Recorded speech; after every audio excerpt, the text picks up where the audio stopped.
दोस्तों 17 मार्च 1962 ये वो दिन था जब भारत के करनाल हरियाणा में एक अंतरिक्ष यात्री का जन्म हुआ जिसने बचपन से ही एस्ट्रोनॉट बनने का सपना अपनी आंखों में बसाया था। लेकिन उसे क्या पता था कि आसमान छूने का आंखों में बसा ये सपना उसकी आंखें हमेशा के लिए बंद कर देगा।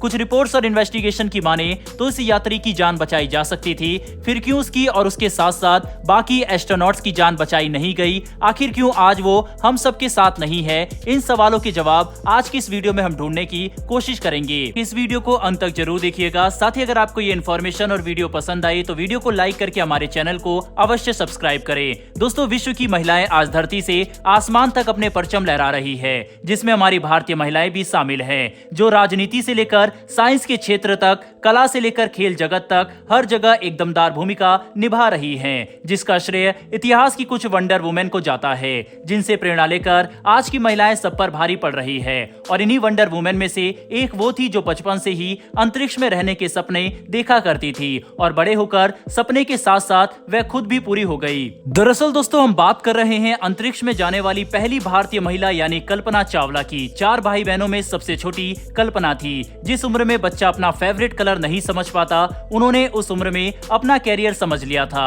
उनकी स्कूलिंग टैगोर बाल निकेतन सीनियर सेकेंडरी स्कूल में हुई थी, जिसके बाद वो पंजाब इंजीनियरिंग कॉलेज गई, जहां पर उन्होंने एरोनॉटिकल इंजीनियरिंग की पढ़ाई करी। वहीं एरोनॉटिकल इंजीनियरिंग की डिग्री हासिल कर कल्पना भारत की पहली एरोनॉटिकल इंजीनियर बनी और इस टैग के बाद कल्पना ने एरोस्पेस इंजीनियरिंग में मास्टरी करने यूनिवर्सिटी ऑफ टेक्सास अमेरिका में एडमिशन लिया, जिसके चलते उन्हें वहीं के एक लड़के जीन हैरिसन से प्यार हो गया और कुछ समय बाद उन दोनों ने शादी कर ली। जिसके बाद कल्पना ने एरोस्पेस इंजीनियरिंग की पीएचडी डिग्री हासिल कर नासा एएमएस रिसर्च सेंटर में काम करने स्टार्ट कर दिया। जिसके बाद कल्पना को 1991 में अमेरिका की सिटीजनशिप मिल गई। तब तक कल्पना ने तय कर लिया था कि उन्हें अंतरिक्ष पर जाना है। उनके पास अब कमर्शियल पायलट का लाइसेंस भी था और कल्पना एक सर्टिफाइड फ्लाइट इंस्ट्रक्टर बन चुकी थी। साल 1993 में कल्पना चावला ने पहली बार नासा के लिए अप्लाई किया, लेकिन उन्हें रिजेक्ट कर दिया गया।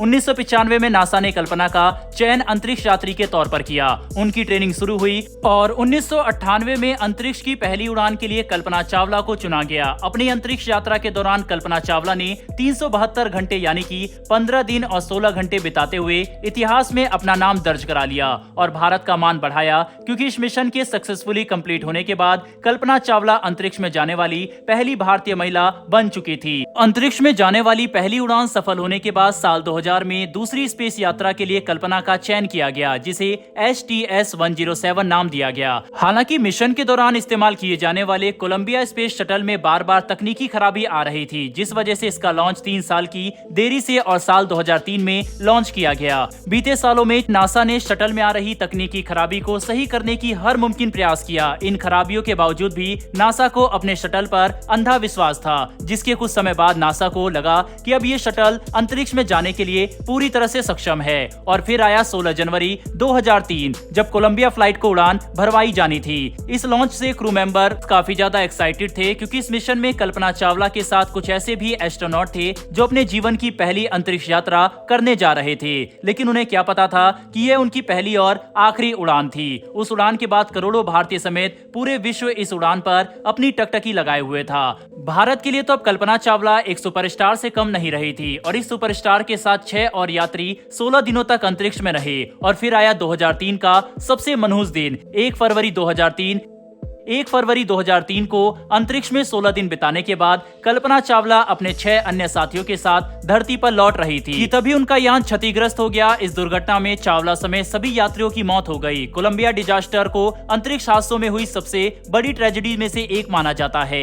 नासा का अंतरिक्ष यान कोलंबिया अपने अंतरिक्ष यात्रा के बाद पृथ्वी पर लौटते समय वायुमंडल में प्रवेश करते हुए दुर्घटना का शिकार हो गया। लोगों ने आसमान से आग का एक बहुत बड़ा सा गोला धरती पर गिरते हुए देखा। घटना के कारणों की जांच के लिए नासा ने स्पेस शटल फ्लाइट्स को अगले 2 सालों से ज्यादा समय के लिए बैन कर दिया था। जांच से पता चला कि फोम का एक बड़ा टुकड़ा शटल के बाहरी टैंक से टूट गया। वहीं स्पेसशिप का विंग भी इसके कारण डैमेज हो गया, जिसके बाद पता चला कि बाएं विंग में एक छेद के कारण बाहरी वातावरण से गैसें शटल के अंदर बहने लगी, जिस कारण वह सेंसर खराब होने लगे और आखिर में कोलंबिया सभी अंतरिक्ष यात्रियों के साथ नष्ट हो गया। आपको बता दें, फोम के साथ समस्या होने के बारे में नासा के ऑफिशियल को पहले से ही जानकारी थी।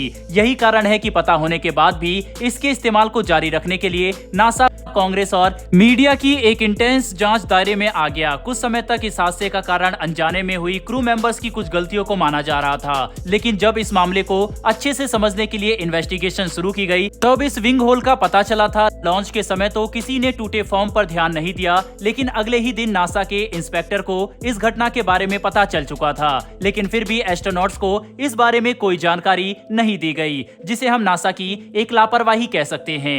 वहीं शटल प्रोग्राम में काम करने वाले एक व्यक्ति की थ्योरी के मुताबिक स्पेस शटल का तो कंफर्म नहीं, पर एस्ट्रोनॉट्स को बचाया जा सकता था। उनके मुताबिक नासा अगले महीने ही अटलांटस नाम का एक और स्पेस शटल अंतरिक्ष में लॉन्च करने का प्लान बना चुका था, और नासा इंस्पेक्टर द्वारा इस हादसे को स्टार्टिंग से ही सीरियसली लिया जाता तो इस 1 महीने बाद होने वाले शटल लॉन्च को 6 की जगह 4 हफ्ते में पूरा करके इसे as a rescue mission launch किया जा सकता था, और कोलंबिया में एस्ट्रोनॉट्स को 30 दिन तक जिंदा रखने की क्षमता भी मौजूद थी। वैज्ञानिकों की कुछ इन्हीं थ्योरीज के चलते नासा पर काफी सवाल उठे, जो सवाल समय के साथ साथ फेड हो गए। लेकिन दोस्तों, भारत ने तो अपना अमूल्य रत्न कल्पना चावला को खो दिया, और साथ ही साथ उन एस्ट्रोनॉट्स को भी जो अपनी पहली अंतरिक्ष यात्रा कर रहे थे। वैसे दोस्तों, आपके हिसाब से इस दुर्घटना का जिम्मेदार नासा है नहीं? अपनी राय कमेंट बॉक्स में लिखकर जरूर बताइएगा। साथ ही कल्पना चावला के लिए कमेंट बॉक्स में एक जय हिंद लिखना ना भूलिएगा। और अगर आपको ये इन्फॉर्मेशन और वीडियो पसंद आई हो तो मेरी एक छोटी सी रिक्वेस्ट है कि नीचे दिए गए सब्सक्राइब बटन को दबाकर बेल नोटिफिकेशन अवश्य ऑन कर लें, जिससे हमारी आने वाली ऐसी इंटरेस्टिंग वीडियो आप तक सबसे पहले पहुंच सके।